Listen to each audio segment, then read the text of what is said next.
खड़ियाल रे उत्कल बालाश्रम परिसर में 11तम आंतर्जातिक आर्ट ऑफ गिविंग कार्यक्रम अनुष्ठित।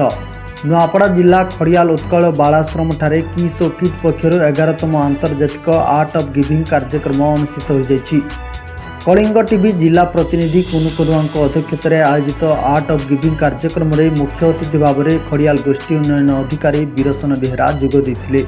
सेहिभଳି अन्यमानक मध्य जिला शिशु सुरक्षा समितिर अध्यक्ष डॉक्टर फणिंदम सिंहदेव, खड़ियाल कॉलेज अध्यक्ष डॉक्टर तरुण कुमार प्रधान, जिला परिषद सदस्य चित्तरंजन बेहरा, खड़ियाल शिशु विकास प्रकल्प अधिकारी मीना अग्रवाल, बालाश्रम परिचालिका अर्चना पाढ़ी प्रमुख अतिथि भाव में जोगदी आर्ट ऑफ गिविंग पालनर महत्व उपर आलोकपात करथिले।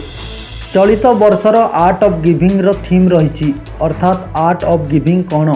प्रतिष्ठाता doctor Achyuta Samanta art of giving माध्यम अन्य लोक साहाय्य करने कला को उपस्थित अतिथि भाव बेस प्रशंसा करते। यही अवसर में खड़ियाल उत्कल बालाश्रम अंतवासी को खाद्य सामग्री सह पाठ्य उपकरण बंटन कर किस संयोजक मनोज माझी आर्ट ऑफ गिविंग पालन उद्देश्य संपर्क में आलोकपात करथिबा बेले किसर पूर्वतन छात्र हेमसिंह माझी उपस्थित रही समस्त को धन्यवाद अर्पण करथिले।